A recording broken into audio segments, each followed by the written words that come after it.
Gusto ngang makilala ni Jenny ang kanyang ama na si Dio Halari. Kaya naman nga't kinausap nga niya ang kanyang ina na si Minchi. Subalit sa kwento na nga lang ni Minchi, may papakilala itong ang si Dio dahil matagal na panahon na nga itong namatay. Kaya naman nga't itong si Jenny ay naku-curious nga sa buhay ng kanyang ama. Sa kabilang banda naman nga, gusto ngang maayos ni Jenny ang pagkakapatid nila nito ni Megan. Subalit itong ang si Megan ay hindi pa rin nga matanggap itong si Jenny bilang kanyang kapatid at hindi siya puwera at itinataboy niya nga ito. Dahil nga pakiramdam nga nito ni Megan ay inagaw na nga ni Jenny lahat. Una nga ang kanyang karir at pati nga rin ang kanyang ama.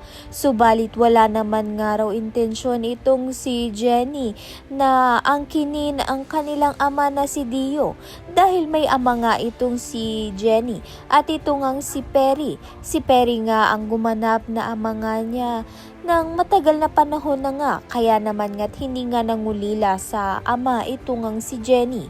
Kaya naman nga't yan at iba pa ang dapat nating pakaabangan. Maraming salamat sa iyong panonood.